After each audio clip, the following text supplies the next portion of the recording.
Morning students. आज का हमारा टॉपिक है कॉमन इमीटर कॉन्फ़िगरेशन। ठीक है, हम लोग ट्रांजिस्टर को पढ़ रहे थे। ट्रांजिस्टर के अंदर हमने कॉमन बेस कॉन्फ़िगरेशन को पढ़ा था प्रीवियस लेक्चर के अंदर। ठीक है, प्रीवियस लेक्चर में हमने कॉमन बेस कॉन्फ़िगरेशन की कॉमन बेस कॉन्फ़िगरेशन क्या होता है और इसके इनपुट और आउटपुट कैरेक्टरिस्टिक्स को हमने स्टडी किया था। तो इसके जो इनपुट और आउटपुट कैरेक्टरिस्टिक्स हम बनाते हैं, तो वहां पर इनपुट कैरेक्टरिस्टिक्स हमने बना लिए थे और जो आउटपुट कैरेक्टरिस्टिक्स थे उनको 3 रीजन में डिवाइड किया था, जिनमें से first region active region, second हमने कट ऑफ रीजन को डिफाइन किया और हमारा एक रीजन होता है सेचुरेशन रीजन। सेचुरेशन रीजन की डेफिनेशन नहीं लिखवाई थी मैंने आपको। ठीक है, तो आज हम पहले इसको उभयनिष्ठ उत्सर्जक विन्यास कॉमन इमीटर कॉन्फ़िगरेशन को स्टार्ट करने से पहले इसके जो हमारा बाकी रह गया था कॉमन बेस कॉन्फ़िगरेशन का, उसको कंप्लीट कर लेते हैं। सेचुरेशन रीजन की डेफिनेशन और इसके अंदर जो डायनेमिक रेजिस्टेंस आएगा RO जिसे हम कहते हैं उसका मान, और साथ में करंट एम्प्लीफिकेशन फैक्टर जो है धारा प्रवर्धन गुणांक, उसको किससे डिनोट करते हैं और किसका रेशियो होता है उसको पहले हम लिखते हैं। तो यहां से अपने पास में हम लिख रहे हैं पहले सेचुरेशन रीजन की। सेचुरेशन रीजन क्या होता है? संतृप्त क्षेत्र। ठीक है, कॉमन बेस का जो पार्ट बचा हुआ था उसे हम कर रहे हैं। तो संतृप्त क्षेत्र के अंदर क्या होगा? यह क्षेत्र VCB इक्वल टू 0 के बाईं ओर होता है।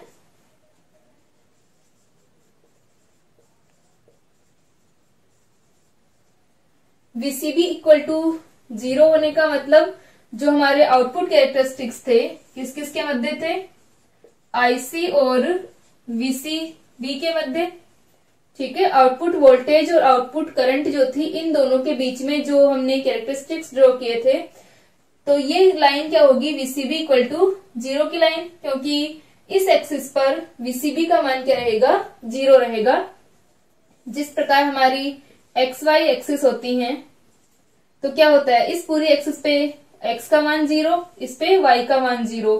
वैसे यहां पर क्या होगा? ये VCB इक्वल टू 0 की लाइन है अपनी, तो इसके बाईं ओर यानी इधर का जो रीजन आया था, ठीक है, वहां पर हमारे पास में क्या आता है? सेचुरेशन रीजन आता है। और इस रीजन के अंदर इस VCB की वैल्यू क्या हो जाती है हमारी? अगर PNP ट्रांजिस्टर है तो क्या रहेगा? ये आगे की ओर नेगेटिव रहता है, इसमें ये पॉजिटिव हो जाएगा। ठीक है, यानी दोनों ही जो बायसिंग होती हैं, फर्स्ट बायसिंग जो हमारा CE जंक्शन होता है वो CB EB जंक्शन जो होगा, ठीक है, इमीटर और बेस जंक्शन, और दूसरा जो हमारा CB जंक्शन है, दोनों ही बायसिंग क्या रहती हैं? फॉरवर्ड रहती हैं। ठीक है, तो VCB इक्वल टू 0 के बाईं ओर होता है तथा इस क्षेत्र में दोनों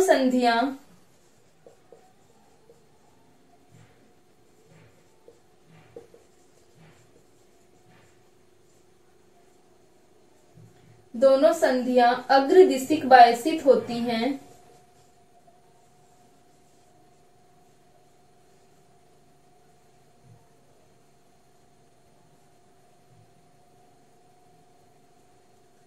अग्रदिशिक बायसित होती हैं तथा इस रीजन के अंदर ट्रांजिस्टर को एक ओपन ऑन स्विच की तरह, अगर हम ऑन स्विच लिखें, ठीक है, या फिर बंद कुंजी की तरह है, क्योंकि हमारी जो कुंजियां हम यूज करते हैं वो किस प्रकार होती हैं? इस तरह से। तो या तो बंद कुंजी, क्योंकि जब हम कुंजी को बंद करते हैं तब उसमें से करंट फ्लो होना स्टार्ट होती है, तो ये ऑन स्विच या बंद कुंजी की तरह क्या करेगा? काम करता है। तो हम लिख सकते हैं तथा इस क्षेत्र में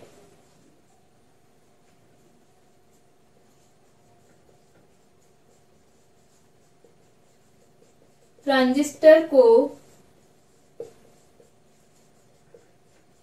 स्विच की तरह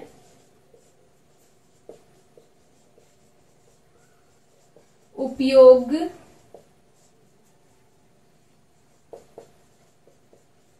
लाया जाता है। ठीक है, उपयोग में लिया जाता है। ठीक है, और ट्रांजिस्टर जो होता है सेचुरेशन रीजन के अंदर एज ए शॉर्ट सर्किट लघुपथित की तरह होगा, क्योंकि यहाँ पर दोनों ही बायसिंग क्या है, फॉरवर्ड बायसिंग है। तो यहां से अपने पास में और कट ऑफ रीजन के अंदर ट्रांजिस्टर क्या रहता है, ऐसे ओपन सर्किट होता है। ठीक है, अब हम बात करते हैं गतिक प्रतिरोध, निर्गम गतिक प्रतिरोध।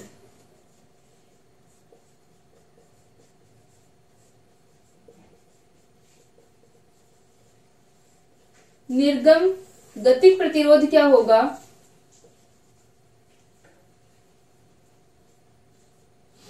निर्गम गतिक प्रतिरोध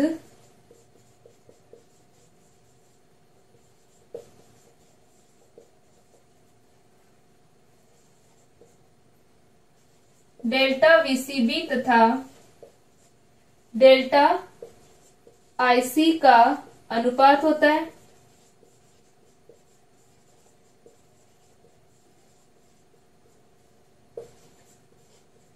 delta VCB upon delta IC, RO equal to delta VCB upon delta IC, यानी जो कर्व थे उसके अंदर जो स्लोप आएगी उसका इनवर्स होगा, क्योंकि कर्व किस किस के बीच में है, इस प्रकार से है, आई यहाँ पे है और वी यहाँ पे है। तो जो हमारे कर्व है वो इस प्रकार थे, तो इनकी जो स्लोप है, ठीक है, वो क्या होगी, आई अपॉन वी के अंदर आएगी, क्योंकि आई इस एक्सिस पे है। तो इस स्लोप का इनवर्स जो होगा वो क्या रहेगा, रेजिस्टेंस होगा इसके अंदर। और दूसरा क्या होता है, इस रेजिस्टेंस का मान बहुत ज्यादा होता है, क्योंकि वीसीबी की वैल्यू के साथ में आईसी में जो चेंज आएगा वो बहुत ही कम आएगा। ठीक है, तो ये मेगा ओम की कोटि का होता है, क्योंकि लगभग क्या है, समांतर है। यहाँ पर स्लोप जो है वो लगभग, क्योंकि ये समांतर अपने पास में कर्व आ रहे हैं वीसीबी और आईसी के अंदर, जो हमने कर्व ड्रॉ किए थे, तो ये वीसीबी की जो एक्सिस है उसके समांतर ही हमें मिलते हैं, पैरेलल मिलते हैं ये इसके। तो आईसी में जो चेंज है वो बहुत ही कम है। तो यहां से अपने पास में क्या हो जाएगा कि आरओ का मान मेगा ओम की कोटि का होता है। ठीक है, वो ज्यादा होता है ये।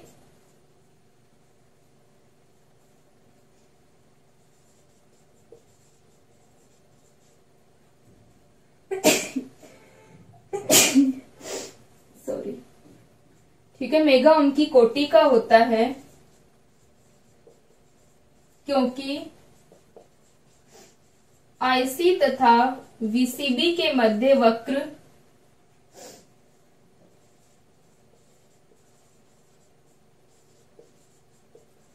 लगभग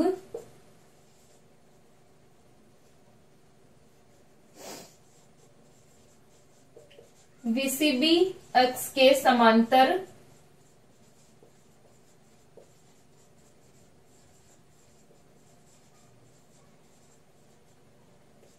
होते हैं। ठीक है, ये इसके पैरेलल है, बहुत ही कम चेंज है। अगर हम दो पॉइंट्स के अंदर देखें, जैसे मान लो हम स्लोप निकालना चाहें इसके अंदर, तो यहाँ पर क्या होगा, इन दो पॉइंट्स में चेंज बहुत ही कम है आईसी के किसी भी वैल्यू के लिए। ये हमारा वीसीबी का मान है, तो यहाँ पर आईसी किसके अंदर है, मिली एम्पियर के अंदर है, तो अपॉन में 10⁻³ और ये जो चेंज है वो भी बहुत ही कम है, तो यहाँ पर 10⁻⁻ है वो और भी ज्यादा हो जाती है।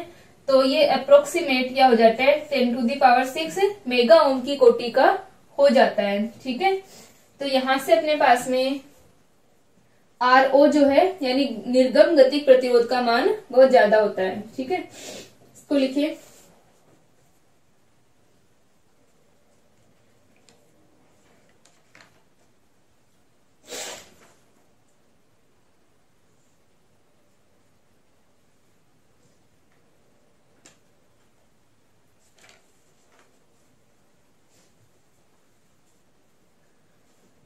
ठीक है, यहां तक हो गया।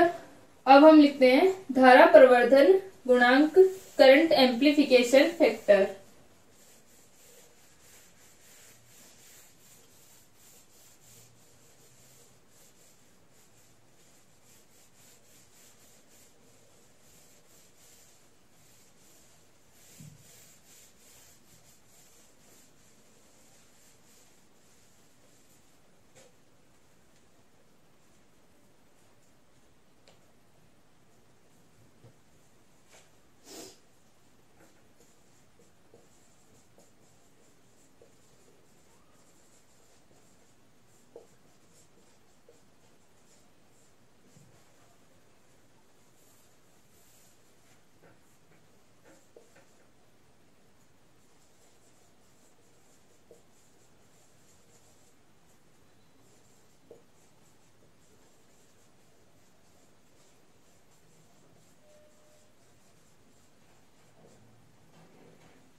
तो current amplification factor common base के अंदर क्या होता है, उभयनिष्ठ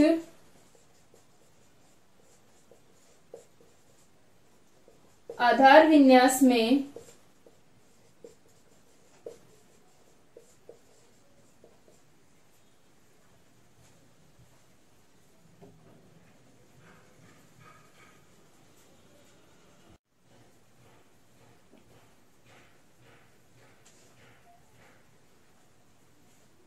उभयनिष्ठ आधार विन्यास में स्थिर संग्राहक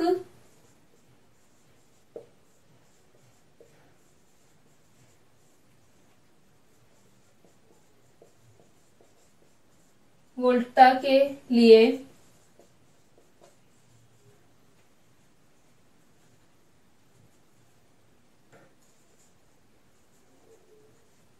संग्राहक धारा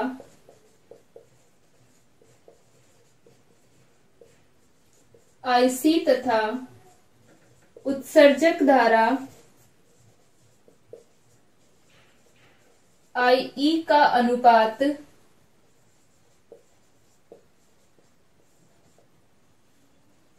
धारा प्रवर्धन गुणांक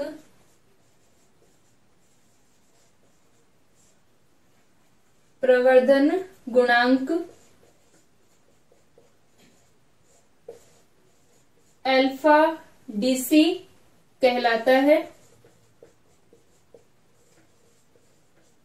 ठीक है, इसको अल्फा से रिप्रेजेंट करते हैं।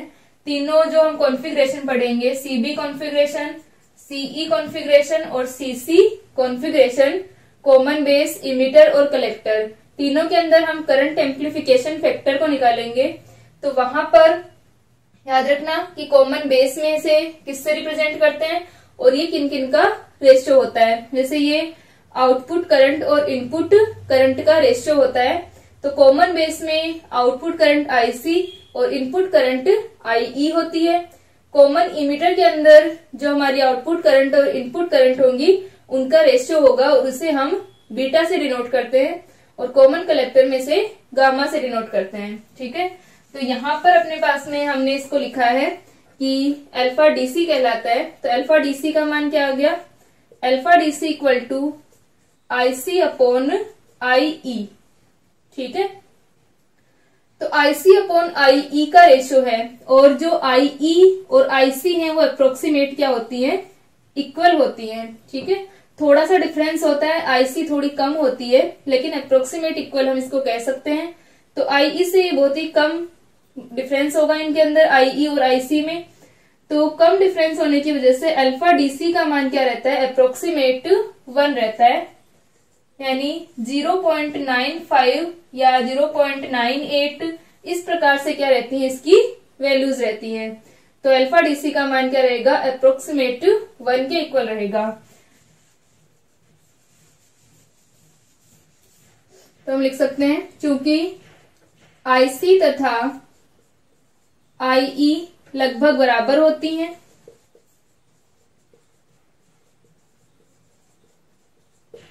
या अंतर बहुत कम होता है, अतः अल्फा DC का मान 1 के निकट होता है।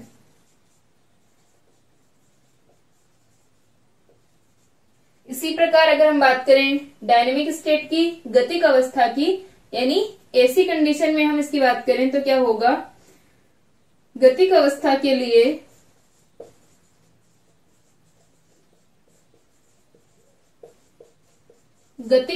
लिए आ जाएगा अल्फा एसी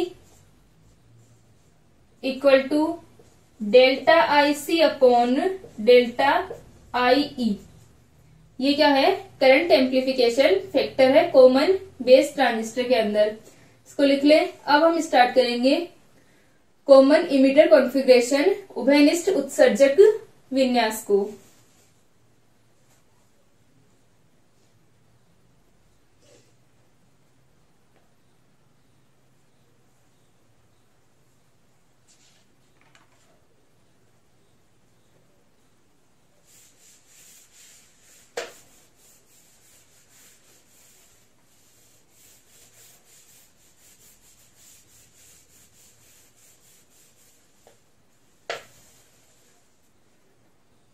ठीक है, उभयनिष्ठ उत्सर्जक विन्यास, जिस प्रकार हमने उभयनिष्ठ आधार विन्यास पढ़ा था, वैसे ही यहाँ पर क्या होगा, जो इमिटर टर्मिनल है, उत्सर्जक टर्मिनल जो है, उसको कॉमन किया जाता है इनपुट और आउटपुट दोनों के अंदर। तो इसका डायग्राम होगा, यहाँ पर हम लिख देंगे, इस विन्यास में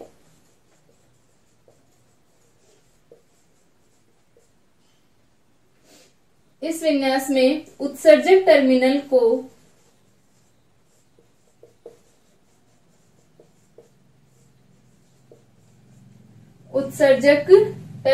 को आधार तथा निवेशी तथा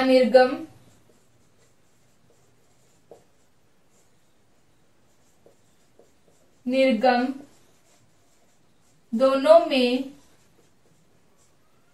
उभयनिष्ठ रखते हैं।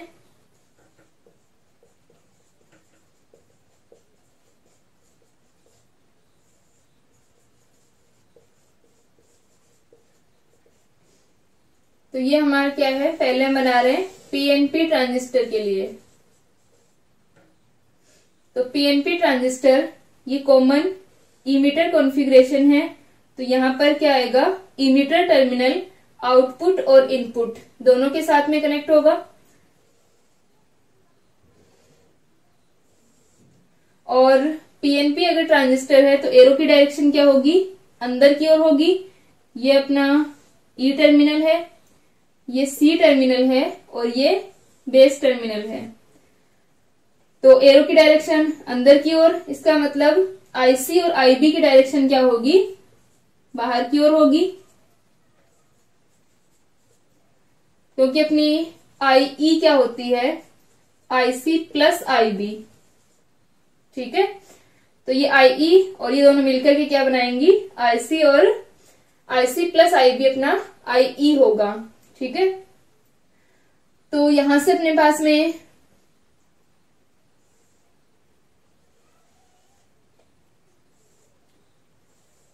पीएनपी ट्रांजिस्टर है, फर्स्ट बायसिंग को फॉरवर्ड रखते हैं, तो पी को किससे कनेक्ट करेंगे, पॉजिटिव से, तो ये प्लस माइनस होंगे। इसी प्रकार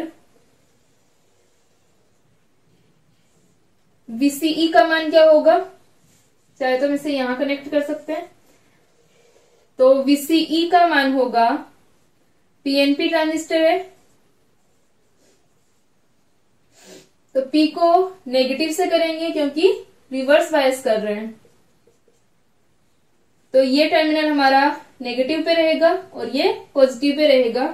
ये VBE और ये क्या हो गया, VCE हो गया। ठीक है, तो यहां से हम देख सकते हैं कि इसके अंदर क्या है, VCE वोल्टेज, VCE वोल्ट ये वोल्टता होगी, VBE वोल्टेज क्या है, बेस इमिटर जंक्शन का वोल्टेज है। VCE वोल्टेज को ओवरऑल वोल्टेज या टोटल भी कहेंगे, क्योंकि ये कहां से कहां तक का वोल्टेज है, ये हमारा इमिटर है, ये बेस और ये कलेक्टर। तो VCE क्या होगा, total emitter to collector voltage है। ठीक है, और जो VBE है वो इमीटर टू बेस है। ठीक है, तो यहां से अपने पास में VCE जो होता है इसका मान क्या होगा, VCE equal to VBE plus BE और साथ में ये हमारा B और C का VCB। ठीक है, यानी ये जो CB जंक्शन का voltage plus VBE voltage total हमारा क्या रहेगा, ये VCE वोल्टेज। तो यहां से इसके अंदर जब हम इसको रिवर्स और इसको फॉरवर्ड कर रहे हैं तो PNP का हमारा क्या होगा, इस प्रकार डायग्राम होगा ये। अब इसके अंदर जो VBE वोल्टेज है, VBE वोल्टेज क्या होगा, पॉजिटिव होगा, क्योंकि यहाँ पर B क्या है, E के रिस्पेक्ट में पॉजिटिव पे है। और VCE वोल्टेज क्या होगा, नेगेटिव होगा। करंट क्या होंगी, करंट IE करंट जो है वो पॉजिटिव होगी और IB करंट और IC करंट दोनों क्या होंगी, नेगेटिव होंगी। साथ में VBE इनपुट वोल्टेज होगा, VCE आउटपुट वोल्टेज होगा और IB इनपुट करंट होगी और IC आउटपुट करंट होगी। इसी प्रकार हम NPN के लिए बना सकते हैं।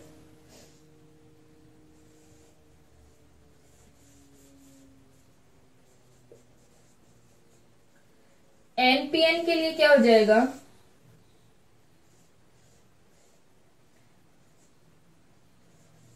ये E टर्मिनल, ये बेस टर्मिनल। NPN के अंदर इसको P को पॉजिटिव से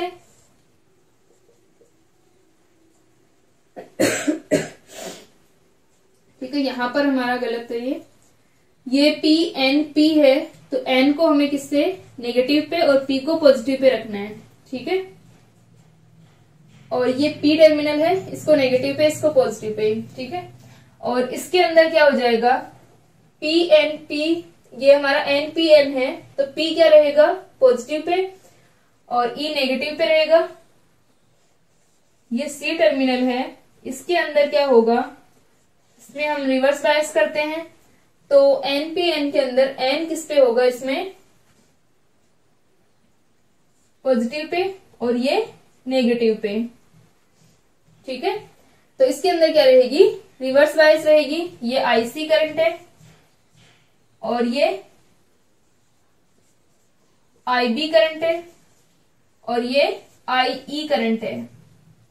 ठीक है, तो जिस प्रकार हमने कॉमन बेस के अंदर इसके जो हमारे प्रायोगिक आलेखन जो होता है उसको किया था, वैसे हम इसके अंदर भी डायग्राम बनाएंगे।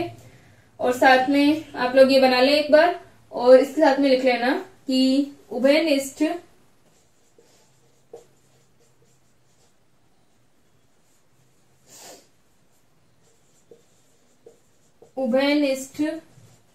उत्सर्जक विन्यास में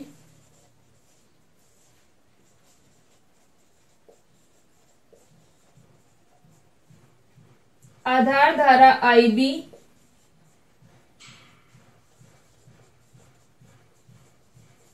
निवेशी धारा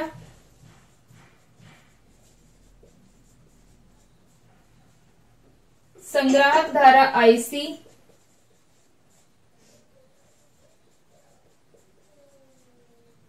निर्गम धारा,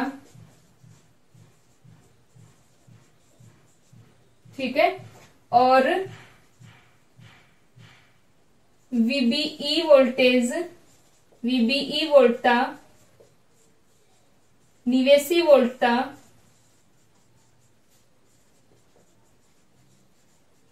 तथा VCE वोल्टता क्या होती है, निर्गम वोल्टता होती है। ठीक है, तो इनको लिख सकते हैं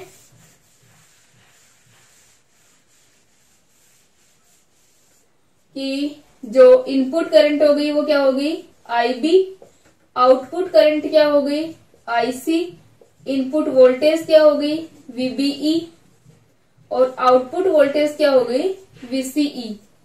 तो NPN की अगर हम बात करें तो क्या हो जाएगी,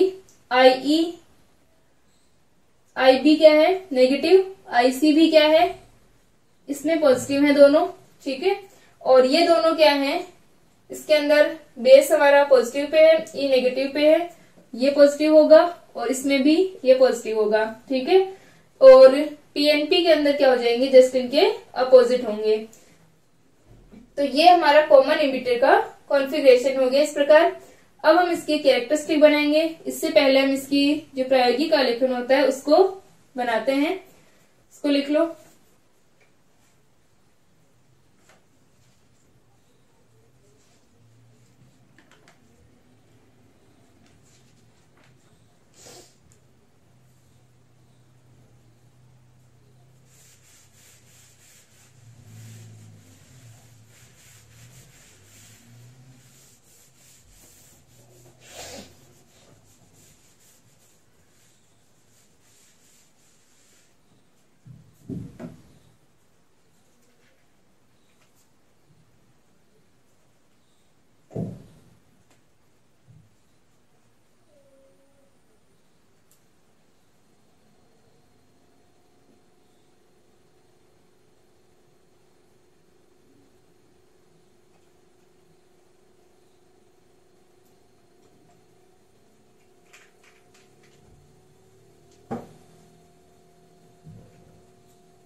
तो इसके अंदर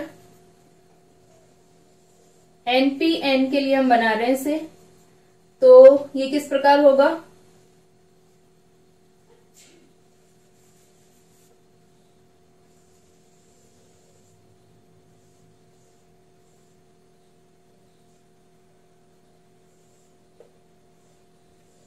ये E टर्मिनल है, ये C टर्मिनल है और ये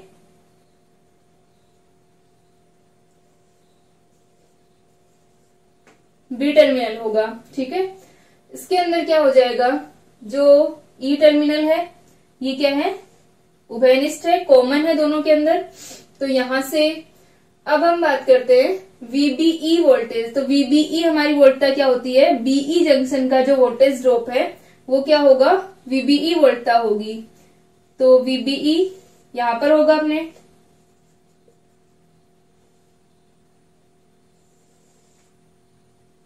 और जो CE जंक्शन का जो वोल्टेज होगा यहाँ पर अपने पास में CE के मध्य वोल्टता कितनी होगी, VCE होगी।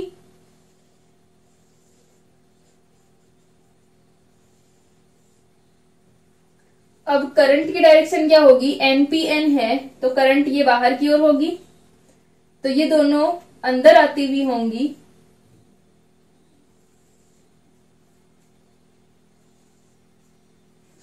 तो यहां से IB और ये अपनी IC होगी। तो इस प्रकार ये आ रही हैं, तो करंट हमेशा क्या होगी, इस प्रकार एंटर होगी, ठीक है। तो इसकी वैल्यू क्या हो जाएगी, ये पॉजिटिव हो जाएगी, ये नेगेटिव हो जाएगी। इसी प्रकार यहां पर भी ये पॉजिटिव और ये नेगेटिव टर्मिनल। और जो IB का मान होता है, IB किसके अंदर होती है, माइक्रो एम्पियर। IB धारा जो कि रिकॉम्बिनेशन से मिलती है, इसका मान क्या होता है, बहुत ही कम होता है। तो IB माइक्रो एम्पियर में होती है। IC किसमें होगी, मिली एम्पियर के अंदर।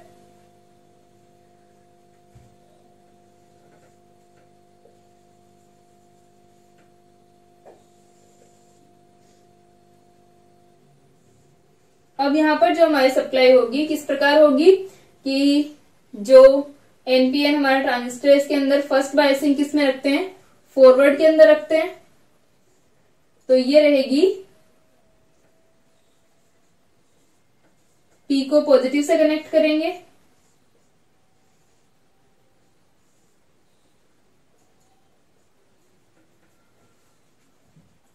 इसी प्रकार इधर भी।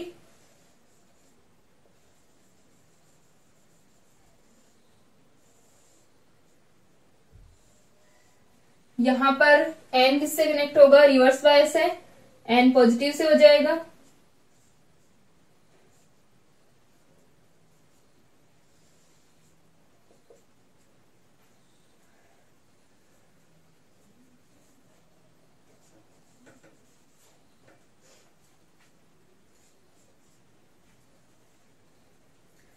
अब ये पॉजिटिव होगा और ये नेगेटिव होगा, क्योंकि बेस इमीटर के रिस्पेक्ट में क्या रहेगा, पॉजिटिव रहेगा, और वीसीई के अंदर भी जो कलेक्टर है वो इमीटर के रिस्पेक्ट में क्या रहेगा, पॉजिटिव रहेगा। तो यहां से ये पॉजिटिव, ये नेगेटिव, ये पॉजिटिव और ये नेगेटिव होगा। तो ये इसका प्रायोगिक आलेखन कहलाता है। एनपीएन ट्रांजिस्टर का है, इसी प्रकार हम पीएनपी ट्रांजिस्टर का बना सकते हैं। इसको बना लें।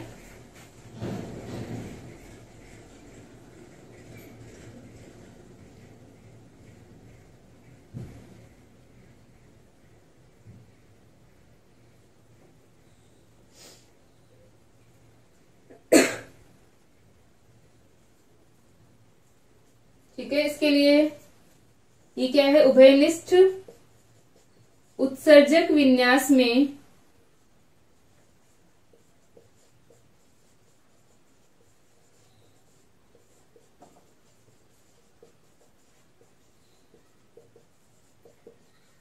ट्रांजिस्टर के अभिलाक्षणिकों का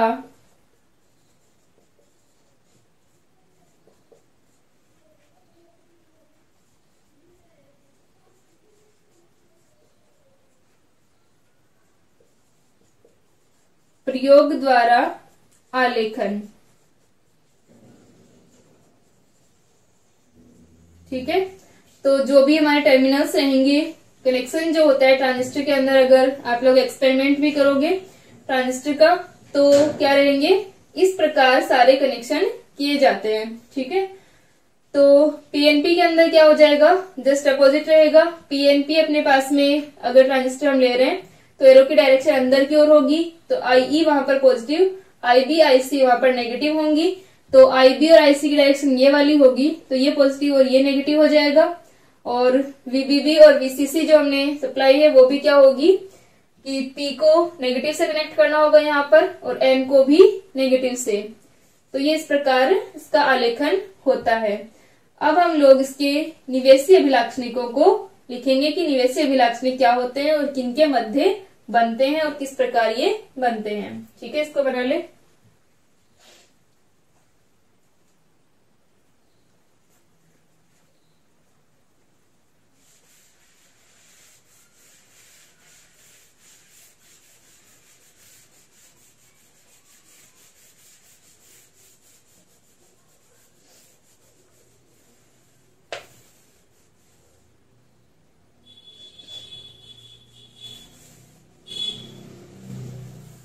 तो ये हमारा कॉमन इमीटर कॉन्फ़िगरेशन था कि इसमें इमीटर को कॉमन किया जाता है। इसे भूसंपर्कित उत्सर्जक विन्यास भी कहते हैं।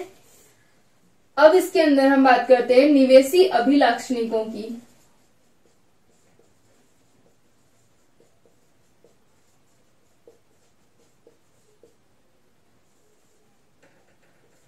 Input characteristics.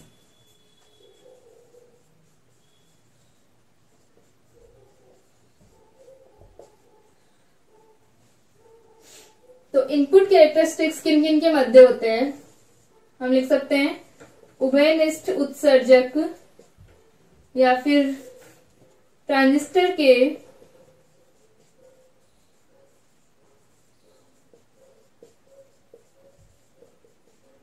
निवेशी अभिलाक्षणिक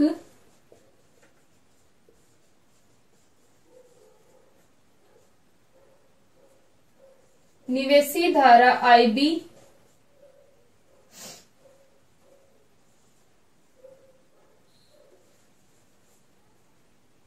वोल्टा वीसीई को स्थिर रखकर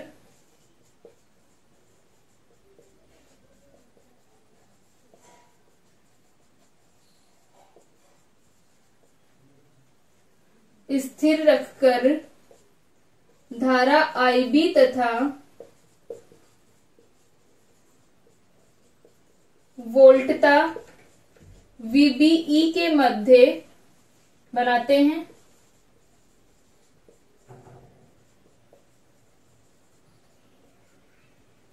ठीक है, तो यहां पर क्या होगा कि आईबी और वीबीई के मध्य क्या बनते हैं, निवेशी अभिलाक्षणिक बनते हैं।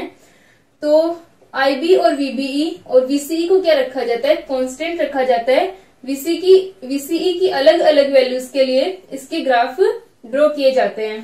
तो यहाँ पर जब हम ट्रांजिस्टर कॉमन इमिटर ट्रांजिस्टर हम पढ़ रहे हैं तो कॉमन इमिटर के अंदर क्या हो जाएगा, इस प्रकार रहेगा, ये C टर्मिनल, ये E टर्मिनल जो कि दोनों के साथ में कॉमन है।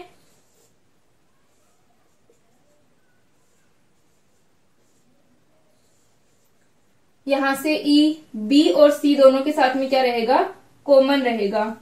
तो यहाँ पर जो दोनों जंक्शन है, एक हमारा CB जंक्शन है, एक क्या है BE जंक्शन है। ठीक है, तो निवेशी अभिलाक्षणिक हम किनके मध्य बना रहे हैं, E और B जो हमारे पास में निवेशी धारा और वोल्टता है उसके मध्य हम क्या बनाते हैं, निवेशी अभिलाक्षणिक बनाते हैं। तो यहाँ पर क्या हो रहा है कि दोनों जो हमारे जंक्शन है कि एक डायोड तो हमारा यहाँ पर है और एक हमारा डायोड यहाँ पर होगा। तो डायोड किस प्रकार हो जाएंगे, ये वाला डायोड किस में है, रिवर्स बायस में, और ये किस में है, फॉरवर्ड बायस के अंदर होगा। जब हम ट्रांजिस्टर की बायसिंग करते हैं तो ट्रांजिस्टर में क्या रखा जाता है, फर्स्ट को फॉरवर्ड पे, फॉरवर्ड बायसिंग में, और सेकंड को हम रिवर्स बायसिंग में रखते हैं। तो जब हम इसके निवेशी अभिलाक्षणिक बनाते हैं तो निवेशी अभिलाक्षणिक क्या होंगे, ट्रांजिस्टर के अग्रबायसित, उसके डायोड के जो अग्रबायसित ग्राफ हमें मिलता है, यानी फॉरवर्ड बायस के अंदर जो डायोड के अंदर कर्व मिलते हैं वैसा ही क्या मिलेगा, इसके अंदर कॉमन इमिटर में ग्राफ मिलेंगे। यानी जिस प्रकार डायोड का कर्व होता है कि कुछ देर बाद में इसमें करंट फ्लो होना स्टार्ट होती है इस थ्रेशोल्ड वोल्टेज के बाद में, उसी प्रकार यहाँ पर क्या मिलेगा, डायोड के अग्रदिशिक जो अभिलाक्षणिक होते हैं उसी के प्रकार हमें इसमें निवेशी अभिलाक्षणिक मिलते हैं। तो ये हमारा IB का मान होता है और ये VBE का मान होता है और ये VCE इक्वल टू 0 पे है। अब VCE के मान को जब हम बढ़ाते हैं तो VCE के मान को बढ़ाने पर क्या होता है कि IB का मान कम मिलता है। जैसे मान लो VCE equal to 1 volt 2 volt कुछ भी हम रखते हैं तो क्या होता जाएगा, IB का मान कम होता जाता है क्योंकि VCE को बढ़ाने पर आधार क्षेत्र जो है वो कम होता है। इस प्रकार हमारे रीजन है, ये E, B और C का रीजन है। इस B के अंदर ये क्या है, रिवर्स बायस में है, ये फॉरवर्ड बायस में है। तो जब हम VCE के मान को बढ़ाएंगे, ये हमारा VCE का है, NPN अगर हमारा ट्रांजिस्टर है तो VCE किस पे रहेगा ये। अब VCE की वैल्यू को जब बढ़ाएंगे, यहाँ पर बढ़ाया जाता है इसको, तो क्या होगा, यहाँ का रिवर्स बायस क्या हो रहा है, बढ़ रहा है। इसका मतलब इस डिप्लेशन लेयर की विड्थ जो है वो इंक्रीज हो रही है। डिप्लेशन लेयर की विड्थ इंक्रीज होने पर क्या हो जाएगा, आधार क्षेत्र जो है वो कम चौड़ा हो जाएगा, इसकी विड्थ कम होगी। ठीक है, इसकी विड्थ कम होने से जो इसके अंदर रिकॉम्बिनेशन से हमें क्या मिल रही है, IB करंट मिल रही है, उन रिकॉम्बिनेशन की संख्या जो है वो कम हो जाएगी, IB हमें कम मिलेगी। इसकी वजह से क्या होता है, IB डिक्रीज होती है। तो नेक्स्ट लेक्चर के अंदर हम निवेशी अभिलाक्षणिकों की कंप्लीट एक्सप्लेनेशन लिखते हैं इसकी, और यहाँ पर भी हम देखेंगे कि VCE को इंक्रीज करने पर विड्थ डिक्रीज होगी, विड्थ डिक्रीज होने से क्या हो जाएगा, रिकॉम्बिनेशन यहाँ पर कम होगा और IB का मान क्या होता है, कम होता है, क्योंकि आधार क्षेत्र की जो चौड़ाई या मोटाई हम इसे कहें वो क्या हो जाती है, कम हो जाती है। ठीक है, तो नेक्स्ट लेक्चर के अंदर हम इसकी थ्योरी को लिखेंगे